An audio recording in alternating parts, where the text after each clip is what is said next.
mud here. It's the beginning of March 2019. I'm at my place in the woods in Northeast Ohio. I have a funny story to share with you about my daughter, Sarah Mudd. Was about 9 years old when I caught her dragging the air compressor out into the woods. She decided to build a treehouse and was going to use the nail gun. So at this point, she's 9 years old, and we have that conversation comes up, that parents have to have with their daughters about the birds and the bees and the nail gun. And so I taught her how to use the nail gun. She got into my stash of materials and started building a treehouse. Fast forward, about 9 years. She's graduated from high school and going to the local community college, and sits us down and tells us she's moving out, which was an interesting thing to hear from somebody who's got no job and no money and in the middle of going to college. But she decided she was going to build a treehouse. So she did. And here it is. But she's home, and maybe we should have her tell you more about it.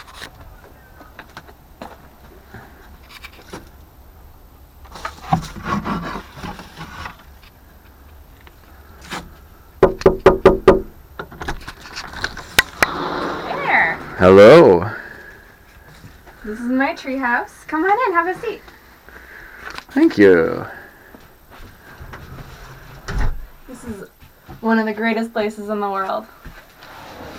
I thought it was the greatest place in the world. That's what you told me. Well, I like Logan, Utah too, but this is a close. I love how quiet it is here. It's a beautiful place to live.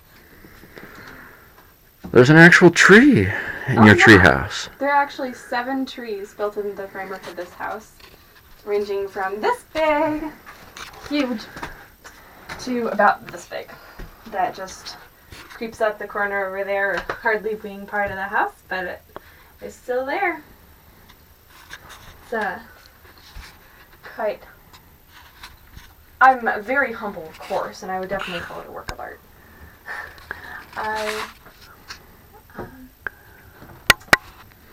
It's hard to talk about how much I love being here. It's got comfortable floors. And yeah, I like your yoga mat sort of a floor. Is that an exercise mat? Yeah, actually. It's like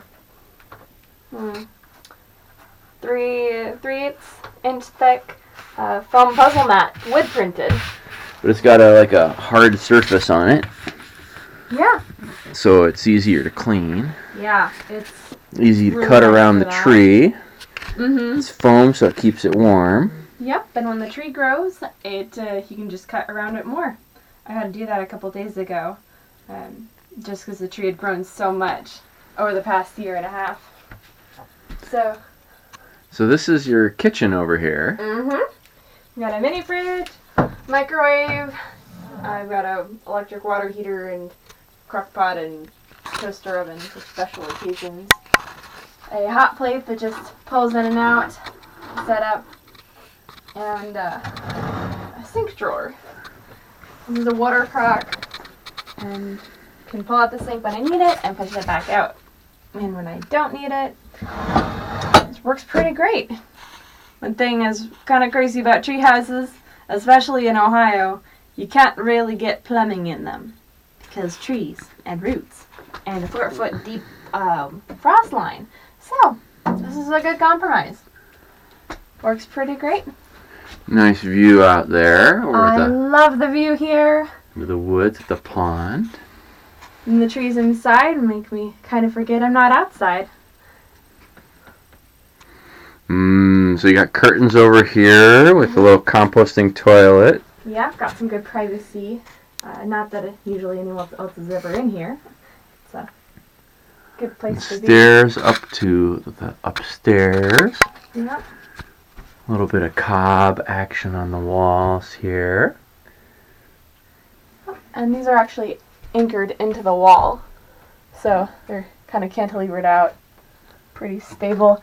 Actually, they were put in so I can... these walls are actually made up of one layer of plyboard.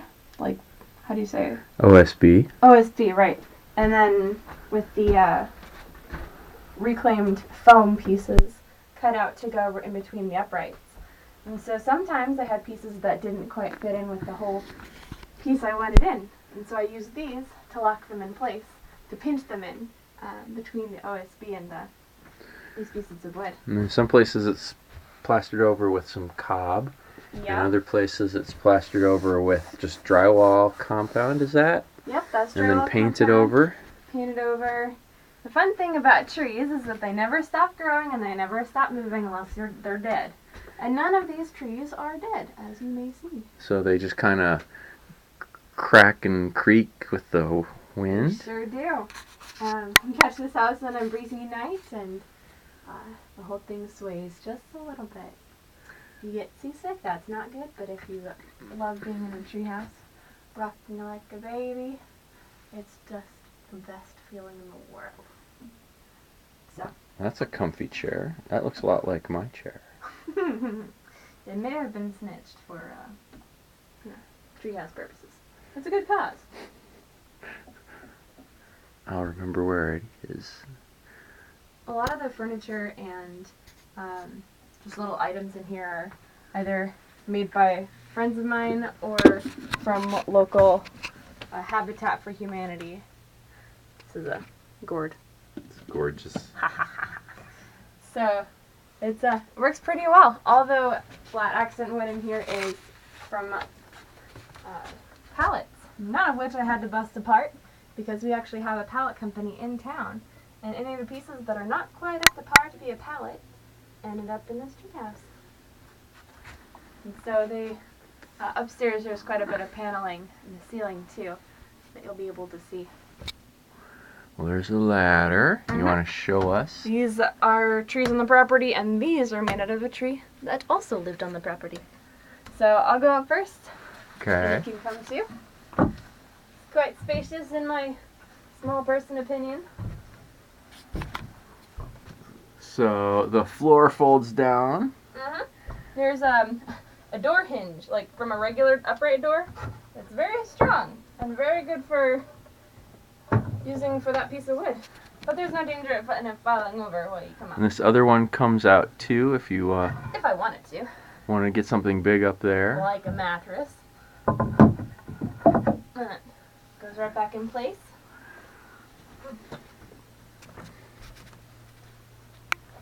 And there's a lot of fun things up here.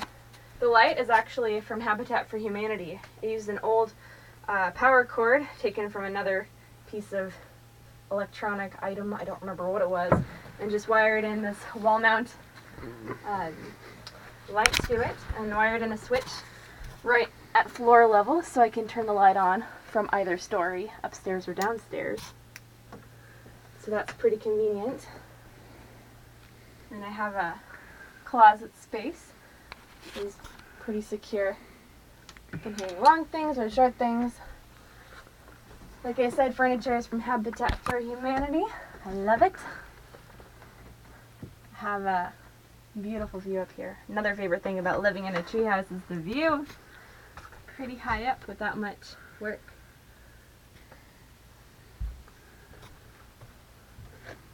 Feel like I just climbed a tree to see this all the time.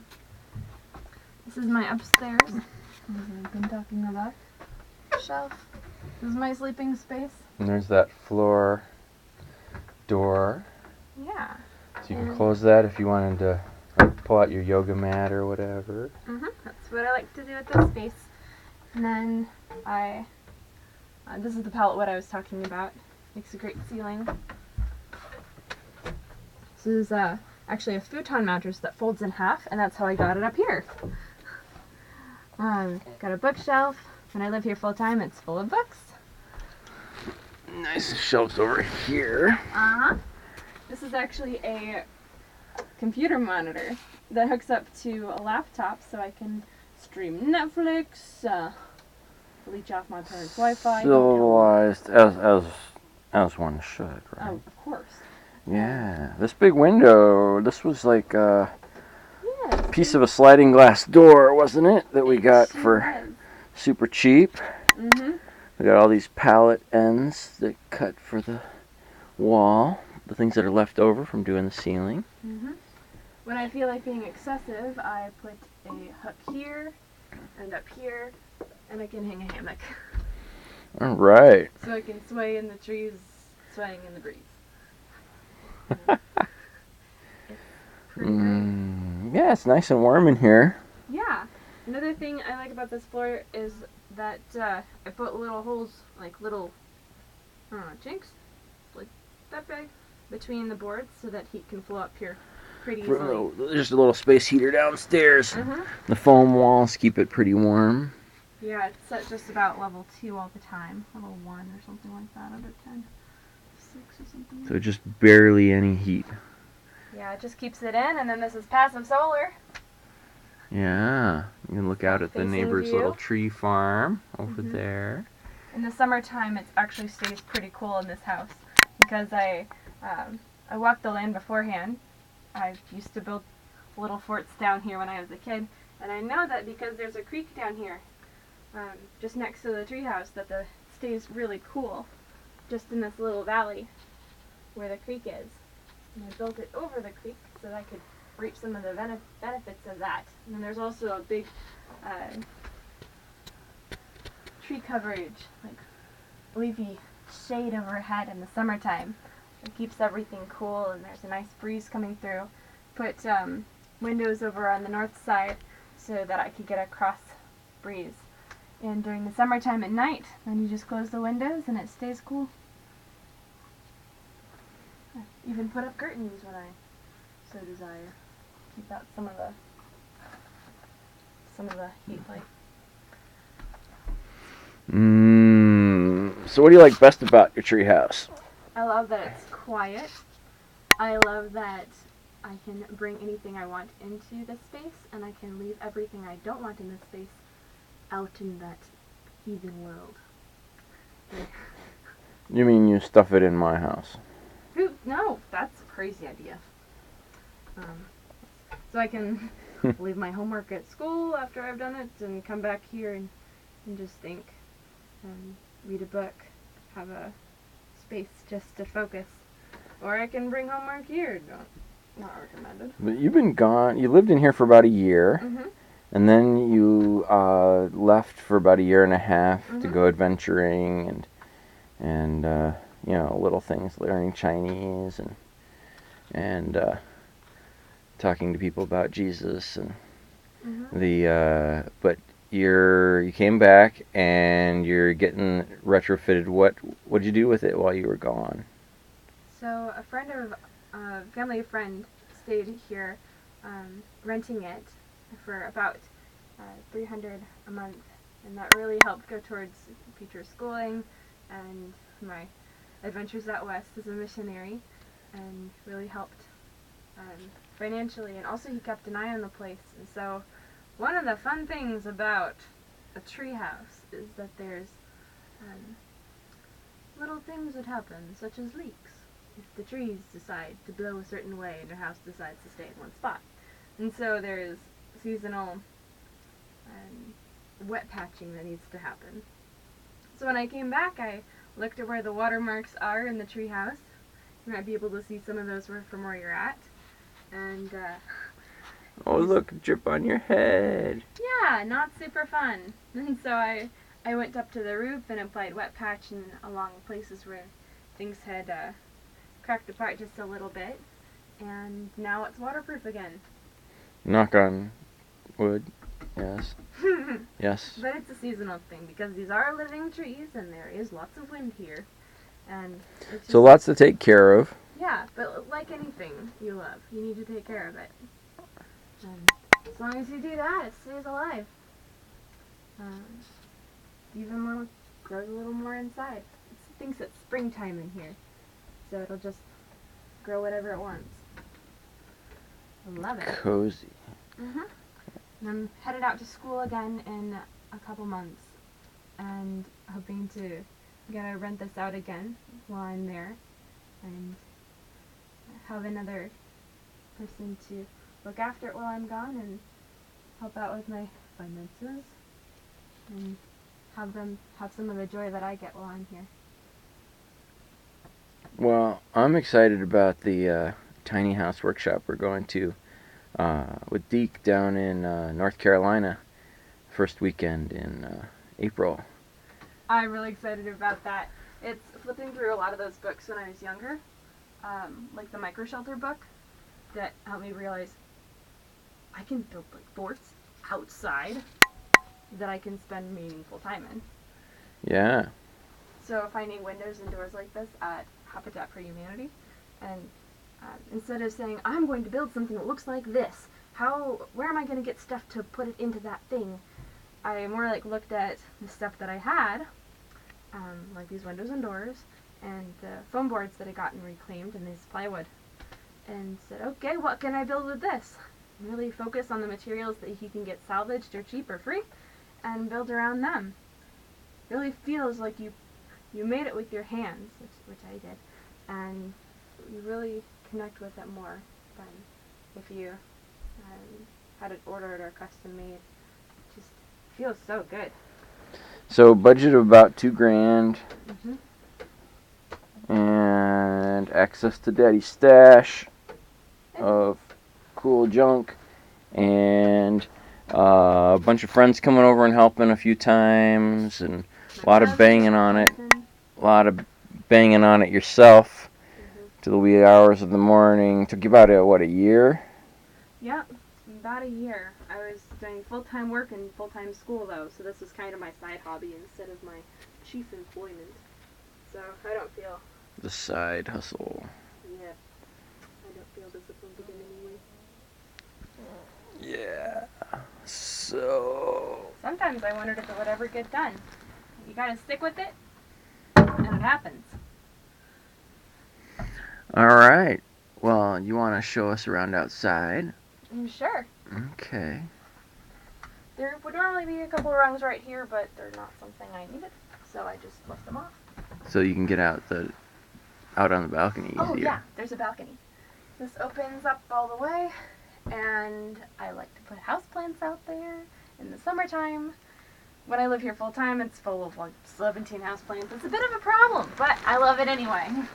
Like I said, I bring in things I love, and leave out things I don't.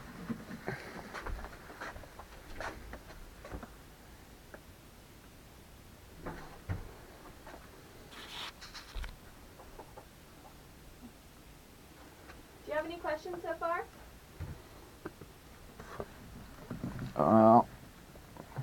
I think I know a little bit about this place.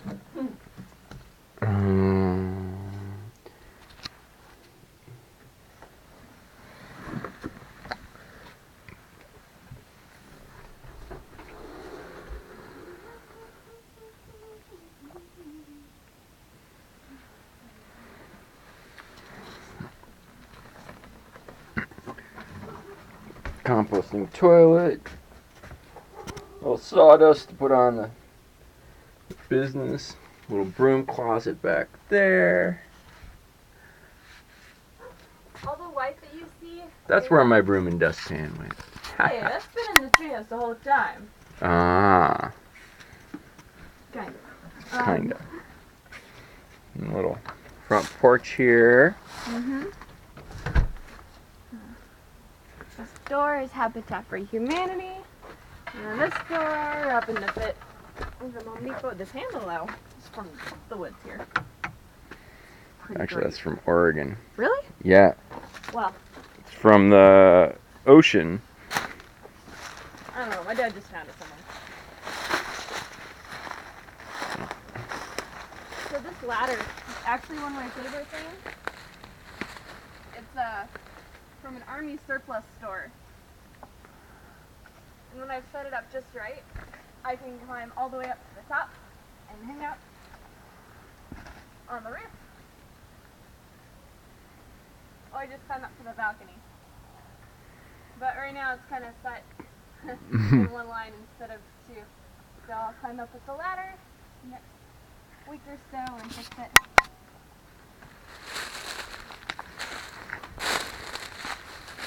So, big windows made out of sliding glass doors. Got some art from a friend, Gotti. His name's Gotti. Yep. Made this driftwood sculpture thingy. And then the walls, here we go. We found, we got a bunch of cedar shakes that they were pulled off a building that was condemned and put into trash bags at a friend of ours, and asked about them, and she said, yeah, go ahead and take them. And so I put them in the front of the building. Live edge from a pile of firewood, actually. And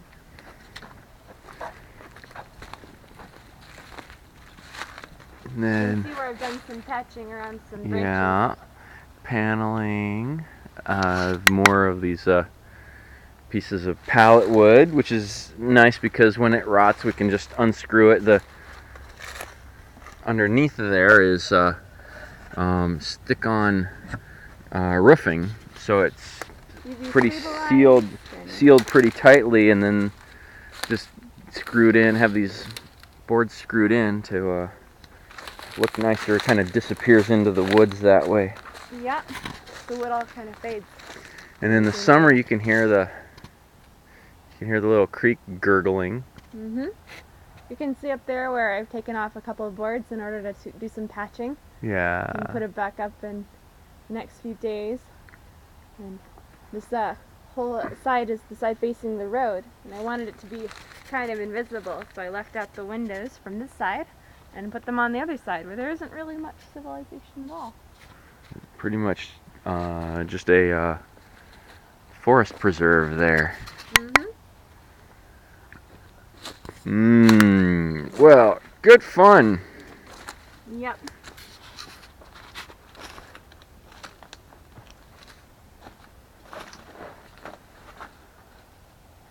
That a lot of snow has. Had a place where it broke from the snow. We got to fix that, but yep. We made it a little sharper of an incline so it'll slide off better.